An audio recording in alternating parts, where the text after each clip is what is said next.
আসসালামু আলাইকুম রহমতুল্লাহি ওয়া বারাকাতুহু। নাহমাদুহু ওয়া নুসাল্লি আলা রাসূলিহিল কারীম, আম্মা বা'দ। আউযু বিল্লাহি মিনাশ শাইতানির রাজীম। ইন্নামা ইয়াতাকাব্বালুল্লাহু মিনাল মুত্তাকিন। সম্মানিত উপস্থিতি, আজকে যে বিষয়টি নিয়ে আলোচনা করব অত্যন্ত গুরুত্বপূর্ণ, তা হলো সিয়াম পালনের শর্তসমূহ। সিয়াম পালনের শর্তসমূহ আমাদের একান্ত জানা দরকার। প্রথম যে শর্ত, সেটা হলো মুসলিম হতে হবে। কোনো ব্যক্তি যদি অমুসলিম হয়, তাহলে তার পক্ষ থেকে আল্লাহ তাআলা এই সিয়াম পালন করা, সালাত আদায় করা, হজ করা, যাকাত দেওয়া কোনোটাই কবুল করবেন না। মহান রব্বুল আলামিন বলেন, ইন্নামা ইয়াতাকাব্বালুল্লাহু মিনাল মুত্তাকিন। নিশ্চয়ই আল্লাহ তাআলা মুত্তাকিদের থেকেই একমাত্র কবুল করেন। মুত্তাকি যদি কোনো ব্যক্তি না হয়, তাহলে তার থেকে কোনো কিছুই কবুল করেন না। এরপর মহান রব্বুল আলামিন আরো বলেছেন, ওয়ামা মানাহুম আন তুকবালা মিনহুম নাফাকাতুহুম ইল্লা আন্নাহুম কাফারু বিল্লাহি ওয়া বিরাসূলিহি। যে তাদের পক্ষ থেকে তাদের অনুদানটা আমি কবুল করি না, কারণ তারা তো কুফরি করে আল্লাহ তাআলাকে এবং আল্লাহর রাসূলকে। আল্লাহ এবং তার রাসূলকে অস্বীকার করার কারণে আমি তাদের অনুদান, তারা যা কিছু আল্লাহর রাস্তায় দান করে, সেটা আমি কবুল করি না। আল্লাহ তাআলা তাহলে কাফেরের পক্ষ থেকে কোনো কিছু কবুল করেন না যতক্ষণ পর্যন্ত না সে ঈমান আনয়ন করবে, ইসলাম গ্রহণ করবে। সুতরাং অমুসলিম হলে তার কোনো আমল আল্লাহ তাআলা কবুল করবেন না। এরপর 2 নম্বর যে শর্ত, বালেগ হতে হবে, প্রাপ্তবয়স্ক হতে হবে, তাহলে তার উপর সিয়াম ফরজ। প্রাপ্তবয়স্ক হওয়ার ব্যাপারে রাসূল সাল্লাল্লাহু আলাইহি ওয়াসাল্লাম বলেছেন, রুফি আল কলামু আন সালাসা। 3 শ্রেণীর ব্যক্তি থেকে কলম তুলে নেওয়া হয়েছে। এর মধ্যে 3 নম্বর শ্রেণী বললেন, ওয়ানিস সাবিয়্যি হাত্তা ইয়াহতালিম। বালক যতক্ষণ পর্যন্ত না সে প্রাপ্তবয়স্ক হবে, ততক্ষণ পর্যন্ত তার উপর থেকে কলম তুলে নেওয়া হয়েছে। তাহলে অপ্রাপ্তবয়স্কের উপর সিয়াম ফরজ না। তবে আমাদের উচিত 7 বছর বয়সের উপরে হলে তখন তাদেরকে প্রশিক্ষণ দেওয়া। সাহাবাগণ তারা কিন্তু প্রশিক্ষণ দিতেন তাদের বাচ্চাদেরকে, এবং দুপুর হলে তখন তাদের হাতে খেলনা তুলে দিতেন যেন তারা খেলাধুলা নিয়ে ব্যতিব্যস্ত থাকে, এবং সন্ধ্যা হয়ে যায় ইফতারি সময় পর্যন্ত যেন তারা এইভাবে খেলতামাশার মাধ্যমে তার সময়টা পার করতে পারে। বালেগ হওয়ার 3টি আলামত রয়েছে, খেয়াল করবেন। বালেগ হওয়ার 3টি আলামত, এটা দিয়ে আপনি বুঝতে পারবেন এই ব্যক্তি প্রাপ্তবয়স্ক হয়ে গেছে আর এই ব্যক্তি প্রাপ্তবয়স্ক হয়নি।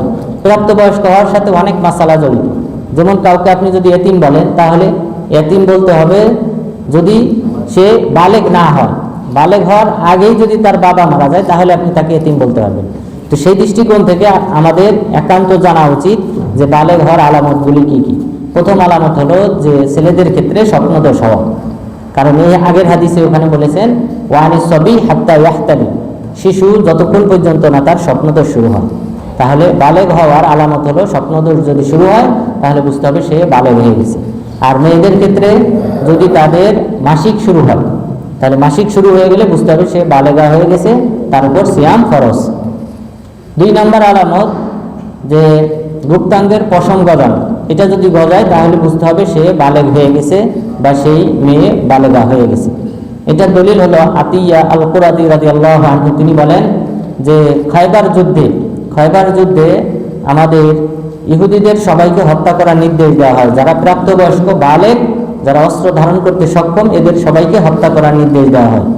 আর রাসূল সাল্লাল্লাহু আলাইহি ওয়াসাল্লাম তিনি এইভাবে চেক করেছিলেন, মান আম্বাতা কুতিল ওয়া মান লাম ইউমবাত তুরিকা সাবিলহু কুল্লিয়া সাবিলহু। যে আমাদের মধ্যে যার গুপ্তাঙ্গের পশম গজায় নাই তাকে ছেড়ে দেওয়া হয়েছিল, আর যার গজিয়েছিল তাকে হত্যা করা হয়েছিল।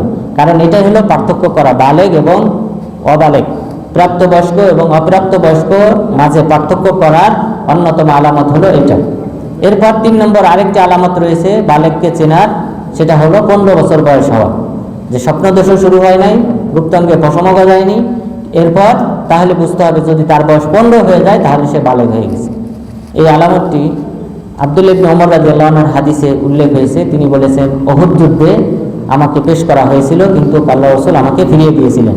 তখন আমার বয়স ছিল 14 বছর।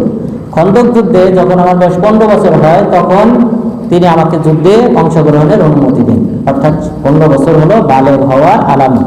এই কারণে ওমর ইবনে আব্দুল আজিজ রাহিমাহুল্লাহ এই হাদিসটি বর্ণনা করার পর তিনি বলেছেন হাদা হুয়াল হাদ বাইনা সগীর ওয়াল কাবীর, ছোট বড় পার্থক্য করার বয়স হলো 15 বছর। সুতরাং 15 বছর হয়ে গেলে বুঝতে হবে বালেগ হয়ে গেছে, তাকে অবশ্যই সিয়াম পালন করতে হবে। তাহলে এই যে তিনটি আলামত আমরা উল্লেখ করলাম, এই আলামত যাদের প্রকাশ পেয়েছে তাদের প্রত্যেকের উপর সিয়াম ফরজ, তাদেরকে সিয়াম পালন করতে হবে। যদি সে সিয়াম পালন না করে সে পাপী হিসেবে গণ্য হবে, আল্লাহ তাআলার দরবারে তাকে জবাবদিহি করতে হবে। এরপর 3 নম্বর যে শর্ত সিয়াম পালনের, সেটা হলো যে আকেল হতে হবে, বিবেকবান হতে হবে। যদি কেউ পাগল হয় তাহলে তার উপর সিয়াম ফরজ না। যদি কেউ পাগল হয় তার উপর সিয়াম ফরজ না। দলিল হলো রাসূল সাল্লাল্লাহু আলাইহি ওয়াসাল্লাম বলেছেন রুফিআল কলামু আন সালাতা আনিল মাজনুন হাত্তা ইয়াকিল। 3 শ্রেণী থেকে কলম তুলে নেওয়া হয়েছে। এক শ্রেণী হলো পাগল, যতক্ষণ পর্যন্ত না সে তার বিবেক ফিরে পায়। বিবেকটা হলো আমাদের বড় সম্পদ। এই বিবেকের কারণে আমাদের উপর সালাত, সিয়াম, হজ, যাকাত এগুলি ফরজ। বিবেকটা না থাকলে তার উপর ফরজ না, কারণ সে আর মানুষের পর্যায়ে থাকে না, সে ভালো মন্দ পার্থক্য করতে পারে না। তো সুতরাং পাগলের উপর সিয়াম ফরজ না। তাহলে 3 নম্বর শর্ত জানলাম যে আমাদের বিবেক থাকতে হবে, বিবেক থাকলে তার উপর সিয়াম ফরজ। এরপর 4র্থ শর্ত হলো যে মুকিম হতে হবে। যে ব্যক্তি মুকিম, নিজ নিজ অঞ্চলে বসবাস করে, অবস্থান করে, তার উপর সিয়াম ফরজ। কিন্তু কেউ যদি সফররত অবস্থায় থাকে তাহলে তার উপর ফরজ না। কারণ মহান রব্বুল আলামিন বলেছেন ফামান কানা মিনকুম মারিদান আও আলা সাফার ফাইদ্দাতুম মিন আইয়ামিন উখরা। তোমাদের মধ্যে কেউ যদি অসুস্থ থাকে অথবা যদি সফররত অবস্থায় থাকে তাহলে অন্য সময় সিয়ামটা পালন করবে। তাহলে মুকিম হতে হবে। এরপর 5ম শর্ত হলো মুসাফির। 5ম শর্ত হলো যে সুস্থ হতে হবে। অসুস্থ হলে তার উপর ফরজ না, সে যখন সুস্থ হবে তখন সে সিয়াম পালন করবে। মহান রব্বুল আলামিন এই আগের আয়াতেই উল্লেখ করেছেন তোমাদের মধ্যে কেউ যদি অসুস্থ হয় তাহলে অন্য সময় সিয়ামটা পালন করবে।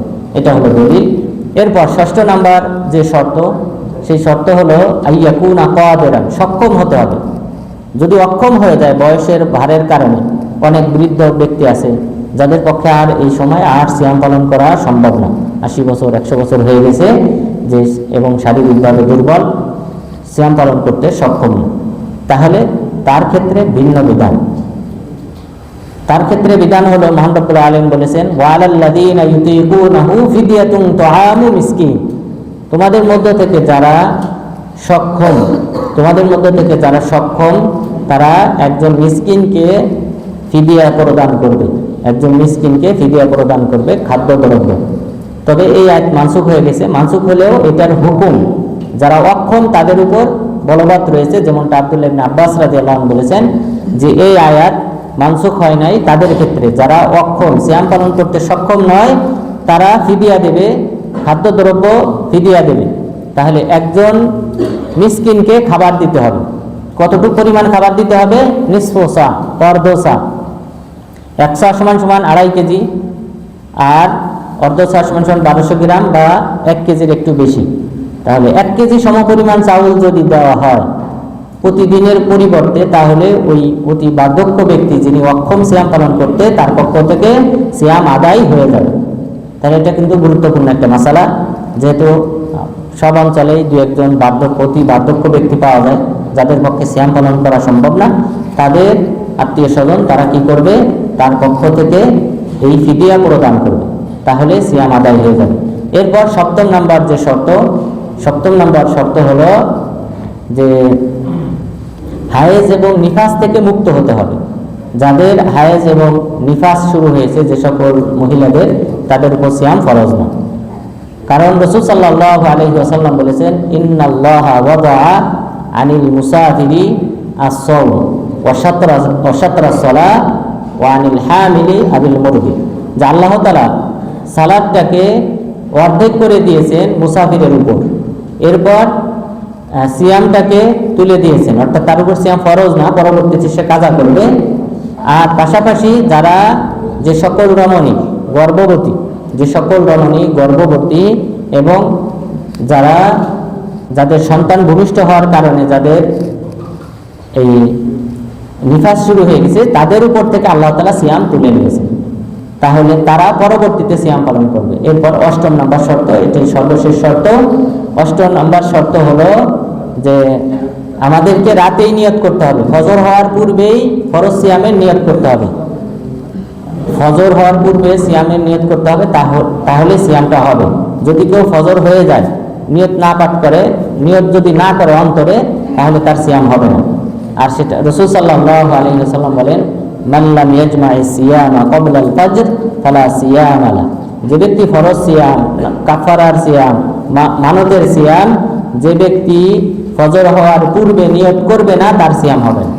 ধরেন আপনি সকালে উঠে ফজর হওয়ার পর আপনি নিয়ত করলেন, তাহলে এই ফরজ সিয়াম হবে না। তো আল্লাহ তাআলা যেন আমাদেরকে এই 8টি শর্ত পালন করার মাধ্যমে সিয়াম রেখে আল্লাহ তাআলার সন্তুষ্টি অর্জন করার তৌফিক দান করেন, আমিন।